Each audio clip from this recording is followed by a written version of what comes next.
একজন নারী হয়ে কি করে আরেকজন নারীর সংসার ভেঙে দিতে পারে, সেটা সত্যি আমি নিজে একজন নারী হয়ে যখন এই কথাটা ভাবি আমার খুবই লজ্জা লাগে। নিমকে একটা মিথ্যে অপবাদ দিয়ে নাজিম ঘর থেকে বের করে দিয়েছে আর তানিশাকে বিয়ে করেছে।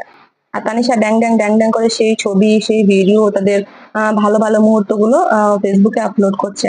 মানে নিজের বেস্ট ফ্রেন্ড যাকে মিম যাকে এত ভরসা করতো, এত মানে বিশ্বাস করতো, সেই বেস্ট ফ্রেন্ডই তার মানে পিঠে ছুরি মারলো, মানে তার হাজবেন্ডকে কেড়ে নিল। না যে কিছু কিছু নারী, কিছু কিছু নারীরা তারা নিজেরা নারী হয়ে আর একটা নারীর সংসার মানে তারা কি একবারও এই কথাটা ভাবে না যে আমি নিজেও তো একটা নারী, যদি আমার সংসার ভেঙে যায়, কেউ যদি আমার কাছের মানুষটাকে, আমার ভালোবাসার মানুষটাকে আমার কাছ থেকে কেড়ে নেয়, আমার কতটা দুঃখ হবে।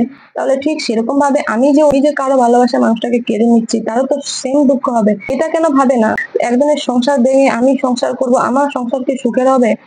তারা এটা কেন ভাবে না যে যে লোকটা 5 বছরের একটা সম্পর্ক ভেঙে যখন আমাকে মানে 5 বছরের একটা এত সুন্দর সম্পর্ক ভেঙে যখন আমাকে ভালোবেসে আবার বিয়ে করতে পারে, এটার কি গ্যারান্টি আছে যে সে আমাকে ছেড়ে অন্য কাউকে আবার ভালোবাসবে না, অন্য কাউকে বিয়ে করবে না? এটা তাদের মাথায় একবারও খেলায় না। কারণ যে নাজিম যে কাজটা করেছে, সে কিন্তু সেই পুরুষ কিন্তু কখনো এক নারীতে আসক্ত নয়। এটা তো প্রমাণই। কিছু কিছু নারীর জন্য আমাদের পুরো নারী সমাজটাকে বদনাম হতে হয়, মানে বদনামের ভাগিদার হতে হয়। মানে কয়েকজন বাজে নারী, বাজে মহিলা, বাজে মেয়ের জন্য আমাদের পুরো নারী জাতির দিকে আঙুল তোলা হয়, কিন্তু যে নারীরা এরকম। জীবনে আমাদের কিছু কিছু সময় এরকম হয় যে আমরা যে মানুষগুলোকে সব থেকে বেশি ভালোবাসি, যে মানুষগুলোকে সব থেকে বেশি বিশ্বাস করি, তারাই আমাদেরকে ঠকায়। কেন বলুন তো এই জিনিসটা?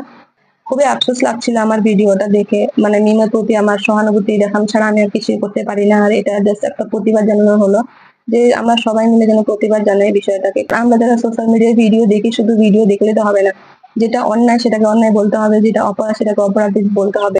তো তোমাদের আমার কথার সাথে সহমত থাকলে অবশ্যই ভিডিওটি একটু শেয়ার করে দিও, সবাইকে দেখার সুযোগ করে দিও।